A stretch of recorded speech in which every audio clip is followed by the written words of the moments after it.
Hello everyone, good morning. आज 1 जुलाई है और सोमवार को यानी कि 30 जून को बड़ी संख्या में जो अभ्यर्थी थे वो शिक्षा सेवा चयन आयोग पहुँचे थे। फिलहाल यहाँ पर अभी भी कोई डेट क्लियर नहीं हो पाई है। यूपी टीजीटी और पीजीटी एग्ज़ाम को लेकर ये अभ्यर्थी यहाँ पर जुटे हुए थे। डिमांड ये थी कि टीजीटी और पीजीटी के लिए एक न बदलने वाली डेट दी जाए, यानी कि कोई एक फ़िक्स डेट जो है प्रोवाइड करवाई जाए। लेकिन फ़िलहाल यहाँ पर आयोग ने संकेत दिए हैं कि कोई भी फिक्स डेट नहीं दी जा सकती है। आयोग की बैठक होगी और बैठक में ही यह निर्णय लिया जाएगा और फिर उसे नोटिस बोर्ड पर लगाया जाएगा। हालांकि जो अभ्यर्थी थे, जब उनकी जो वार्ता थी बेनतीजा रही तो छात्रों ने फिर से धरना प्रदर्शन शुरू किया, तो पुलिस ने उन्हें मौके से खदेड़ दिया। हालांकि छात्रों का दावा है कि पुलिस ने लाठीचार्ज किया।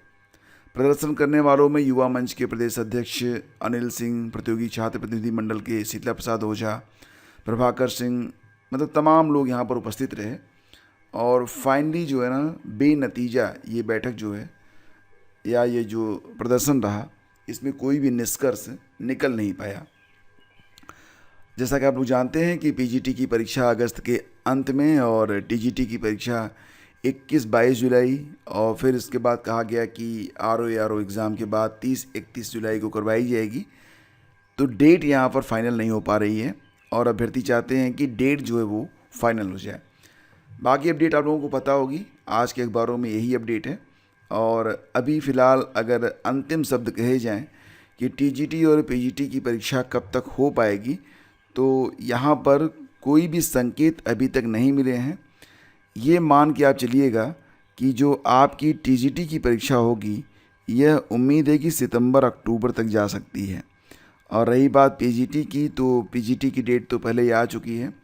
देखते हैं कि परीक्षाएं कब तक होती हैं, लेकिन अगर टीजीटी इस बार 30-31 को नहीं होती है तो फिर ये सितंबर अक्टूबर तक जा सकती है। और मतलब अभी डेट जो है वो, आज मंगलवार है, तो आज शाम तक कुछ नई अपडेट आती है तो आपको उसके बारे में जानकारी उपलब्ध करवाई जाएगी। तो फिलहाल जो भी अपडेट रहेगी आपको इस चैनल पर दी जाएगी। ये जो डेट मैं आपको बता रहा हूँ सितंबर अक्टूबर, ये मात्र अनुमान है, अभी कोई भी फाइनल डेट नहीं आई है। और फ्रेंड्स, यहाँ पर देखेंगे तो संघ लोक सेवा आयोग यानी कि यूनियन पब्लिक सर्विस कमीशन ने अपने जो 2026 के लिए कैलेंडर को जारी कर दिया है। इसमें सभी परीक्षाओं को शामिल किया गया है। कई सारी तिथियां जो हैं वो आरक्षित रखी गई हैं। जैसे कि मैं आपको बताऊं तो यहाँ पर 10 जनवरी और 17 जनवरी की जो 2 डेट हैं, ये 2 डेट यहाँ पर आरक्षित रखी गई हैं। इसके बाद हम बात करें तो कुछ और भी डेट्स हैं जो कि आरक्षित हैं। जैसे कि ये 6 जून की डेट को यूपीएससी आरटी परीक्षा के लिए आरक्षित रखा गया है। नेक्स्ट 3 दिन और हैं, जैसे कि संयुक्त भूवैज्ञानिक मुख्य परीक्षा, यह 20 जून को होगी। और यूपीएससी आरटी के लिए यहाँ पर 4 जुलाई की डेट को भी, 4 जुलाई 2026 की डेट को भी आरक्षित रखा गया है। नेक्स्ट आप देख पाएंगे यहाँ पर 8 अगस्त की डेट भी आरक्षित है। और यहाँ पर 26 सितंबर, 10 अक्टूबर, ये 2 डेट और भी हैं। इसके अलावा 31 अक्टूबर, 22 नवंबर की डेट और 19 दिसंबर की डेट को यहाँ पर आरक्षित रखा गया है। और रही बात ये कि यूपीएससी की सिविल सेवा की प्रारंभिक परीक्षा कब हो रही है, तो डेट आ चुकी है उसकी। यूपीएससी प्रारंभिक परीक्षा 2026 की जो डेट है, यह 24 मई है। 24 मई को आपकी परीक्षा जो है वो करवाई जाएगी। और इसके लिए जो फॉर्म भरे जाएंगे, तो 14 जनवरी 2026 को इसका फॉर्म आएगा। लास्ट डेट रहेगी 3 फरवरी 2026। सीडीएस फर्स्ट की जो परीक्षा है और एनडीए और एनए की जो परीक्षा है, इसके फॉर्म 10 दिसंबर 2025 से लेकर 30 दिसंबर 2025 तक फॉर्म भरे जाएंगे और परीक्षा 12 अप्रैल 2026 को करवाई जाएगी। ठीक है। अब रही बात ये कि जो सिविल सेवा मुख्य परीक्षा है, तो आपको पता ही कि परीक्षा जो होती है वो 5 दिन चलती है और यह 21 अगस्त दिन शुक्रवार से स्टार्ट होगी। एनडीए की परीक्षा साल में 2 बार होती है, तो एनडीए एनए जो दूसरी परीक्षा होगी, इसके फॉर्म 20 मई से शुरू होंगे 2026 में, जो कि 9 जून तक चलेंगे। सीडीएस की परीक्षा है, दोनों की डेट एक ही है। परीक्षा करवाई जाएगी 13 सितंबर 2026 को। तो ये कैलेंडर जो है वो जारी किया गया है संघ लोक सेवा आयोग के लिए। आगे बढ़ें तो एजुकेशन, करियर, नौकरी में संतुलन जरूरी है।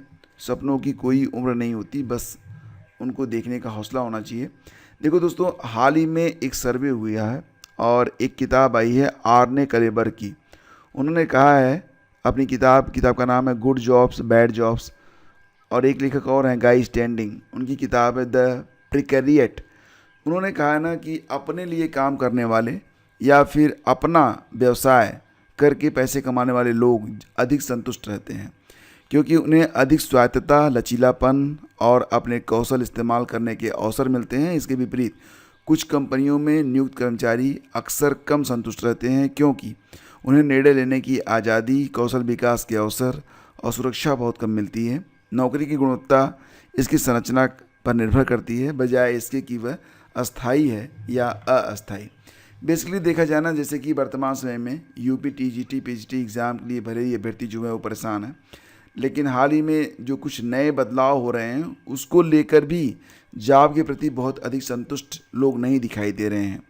अभी आज 1 जुलाई है और एक बड़ा जो है परिवर्तन आज से किया जा रहा है, और निश्चित रूप से बहुत सारे जो लोग हैं वो इस व्यवस्था से संतुष्ट नहीं होंगे। ऑनलाइन अटेंडेंस आज से स्टार्ट हो रहे हैं। कक्षा 9, 10, 11 और 12 के जो, अच्छा एक बात और है कि 9, 10, 11, 12 में ना जो राजकीय विद्यालय हैं, यानी कि जो एलटी ग्रेड से आते हैं राजकीय वाले, गवर्नमेंट इंटर कॉलेज, साथ ही साथ जो स्ववित्त पोषित हैं वो भी, और जो अशासकीय एडेड हैं वो भी। यानी कि अगर यूपी बोर्ड से आपको मान्यता मिली है तो सभी शिक्षकों की, सभी टीचर्स और सभी स्टूडेंट्स, सभी की जो है ऑनलाइन अटेंडेंस आज से दर्ज करवाई जाएगी। इसके लिए एक ऐप जो है वो जारी किया गया है, जिसमें प्रिंसिपल पहली क्लास में ही लिंक पर जाकर लॉगिन करके अपनी उपस्थिति दर्ज कर पाएंगे, और upmsp.edu.in के होम पेज पर उपलब्ध लिंक पर जाकर उपस्थिति दर्ज करने का विकल्प दिया गया है। वहीं शिक्षक व विद्यार्थी अपनी उपस्थिति विद्यालय परिसर में ही दर्ज करा सकेंगे। तो एक ऐप दिया गया है, और इस ऐप के माध्यम से अब जो यहाँ पर फ़िलहाल व्यवस्था है ऑनलाइन अटेंडेंस की, ये लगाई गई है। और हाई कोर्ट भी आज से पूर्ण रूपेण खुल रहा है। आज 1 जुलाई है, तो आज जो पहला मुकदमा है, आपको पता है ना कि 4 जुलाई को श्री कृष्ण जन्मभूमि और शाही ईदगाह विवाद पर सुनवाई होनी है। इसके अलावा 1 जुलाई को स्वरूप रानी अस्पताल में दुर्व्यवस्था मामले की सुनवाई होनी है। तो कई सारी सुनवाइयाँ। इस 18 जुलाई को कुंभ मेले के दौरान भगदड़ में मृतक परिवार को मुआवजा मामले में सुनवाई होगी। तो बहुत सारे मुद्दे हैं। आज से रेल का टिकट भी महंगा होने वाला है। एमएसटी की कीमतों में बदलाव होगा। हालांकि जो ये बदलाव किया गया है आपको महसूस शायद ना हो, क्योंकि एसी में प्रति किलोमीटर 2 पैसा और नॉन एसी में प्रति किलोमीटर 1 पैसा अतिरिक्त किराया यहाँ पर जोड़ा गया है। लेकिन ध्यान दीजिएगा कि 1 पैसे की भी वैल्यू तब ज़्यादा हो जाती है जब इनकी फ्रीक्वेंसी ज़्यादा होती है। मान लेते हैं आप यात्रा कर रहे हैं 1800 किलोमीटर की, तो आपको 1800 पैसे यानी कि कुल मिला के 18 रुपये आपको ज़्यादा देने पड़ेंगे। लेकिन क्योंकि नंबर ऑफ़ पैसेंजर्स फ्रीक्वेंसी ज़्यादा होती है, तो 18 रुपये भी ना एक बड़ा जो है प्रभाव डालते हैं। अगर 1000 भी हैं तो ये 18,000 होता है। और आपको पता ही है ना कि संख्या जो है वो 1000 2000 तो होती नहीं है, संख्या तो लाखों में रहती है पैसेंजर्स की। तो इस प्रकार से ये जो 1 पैसे के और 2 पैसे की जो बढ़ोतरी है ये काफ़ी बड़ा जो है इफ़ेक्ट डालेगी। जो एक होता है ना मासिक सीजन टिकट एमएसटी, उसका किराया तो नहीं बढ़ाया गया है, लेकिन फ़िलहाल कई सारी चीज़ें बढ़ रही हैं। और हाँ, एक खबर और भी आ रही है कि जो अभिनेत्री सिफारिश जरी वाला, दोस्तों ये खबर मैं इसलिए आप लोगों को बता रहा हूँ, कई बार मैंने कहा भी है और पुनः आप लोगों से कहना चाहूँगा ना, ज़िंदगी में बहुत जल्दी जो है तनाव लेने की ज़रूरत नहीं है। और आप कोई मोम की गुड़िया नहीं है। तो ध्यान दीजिएगा कि जो नेचर, प्रकृति ने जो कुछ व्यवस्था हमारे लिए बनाई है उसका पालन आपको पूर्णतः करना चाहिए। जितना हो सके उतना जो है ना प्रकृति के करीब रहिए। और जो आपका फूड है, जो भोजन है, जितना हो सके वो नेचुरल होना चाहिए। डिब्बा बंद और बाज़ार के जो खाने मिलते हैं उनसे जितनी दूरी बना सकें बना के रखिए। और सबसे बड़ी बात यह है ना कि अपने आप को खुश रखने का प्रयास करिए। जीवन में सफलता असफलता मिलती रहती है, लेकिन शरीर के प्रति आपको जागरूक रहना चाहिए। और जितना हो सके उतना नेचुरल। अपनी नींद, भूख, ये 2 चीज़ें तो बिल्कुल जो है, और मन की स्थिति, अगर आप बहुत अधिक परेशान हैं तो किसी दोस्त से मिलिए, और सोशल मीडिया से थोड़ी सी दूरी बनाएंगे तो बेहतर रहेगा और ज़्यादा बेटर होता है। तो ये सारी खबरें जो हैं वो आज के अखबारों में हैं, और फिलहाल सारी अपडेट्स मैं आपको दे चुका हूँ। तो सिस्टम को भी समाप्त करते हैं। आपके मन में कोई सवाल है तो बताइएगा। हाँ, एक अपडेट और भी है हमारे पास कि अभी हाल ही में 29 तारीख को जो जूनियर असिस्टेंट परीक्षा हुई थी, तो उसकी जो प्रोविज़नल आंसर की है ये आ चुकी है।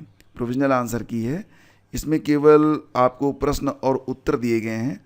अब आपकी जो क्वेश्चन बुकलेट है उसको देख के आप यहाँ पर मैच करा सकते हैं कि किस प्रश्न का क्या उत्तर यहाँ पर सही माना गया है। तो इसको आप देख लीजिएगा। रही बात ये कि क्या ऑब्जेक्शन लगा सकते हैं, तो दोस्तों अभी ऑब्जेक्शन के बारे में यहाँ पर कुछ बताया नहीं गया है। जो नोटिस जारी हुई है वेबसाइट पर, इसमें बस यही कहा गया है कि 29 तारीख जो परीक्षा हुई है उसकी प्रोविज़नल आंसर की आ गई है, जो कि 6 जुलाई तक वेबसाइट पर रहेगी। तो ये जो आंसर की है इसको आप लोग देख लीजिएगा। अब जो अभी फ़िलहाल जो है जूनियर असिस्टेंट में 3 चरण में होते हैं। आपको बताना चाहेंगे कि जूनियर असिस्टेंट में इस बार जो है कुल 5512 पद हैं। अभी जो एग्ज़ाम हुआ है इसका रिजल्ट जब आएगा तो फिर टाइपिंग के लिए लोग एलिजिबल होंगे। टाइपिंग में कितने लोग पास होते हैं, कितने लोग फेल होते हैं, उसके बाद डीवी करवाई जाएगी, तब जाके आपको अंतिम जो नियुक्ति पत्र है वो मिलेगा। काफ़ी जो है अभी समय लगेगा इसमें। वैसे कट ऑफ बहुत ज़्यादा नहीं जाएगी, कट ऑफ काफ़ी कम रहने वाली है। जो लोग परीक्षा में शामिल हुए हैं, अगर वो बहुत ज़्यादा नंबर नहीं भी प्राप्त कर रहे हैं तब भी वो संतुष्ट रहें। नाम आपका टाइपिंग के लिए आ सकता है, क्योंकि टाइपिंग में बहुत सारे लोग शॉर्ट लिस्ट तो हो जाते हैं लेकिन टाइपिंग आती नहीं है। यहाँ पर आपको पता ही है कि हिंदी की टाइपिंग होती है और इंग्लिश की भी होती है। सॉरी, हिंदी में 25 वर्ड पर मिनट की स्पीड होनी चाहिए, और इंग्लिश में जो स्पीड है वो 30 वर्ड पर मिनट की मांगी जाती है। तो सारी अपडेट यही है। थैंक यू सो मच हमसे जुड़ने के लिए। टेलीग्राम और व्हाट्सएप चैनल से जुड़ जाइएगा, दोनों के लिंक मैं आपको डिस्क्रिप्शन में दे रहा हूँ। धन्यवाद।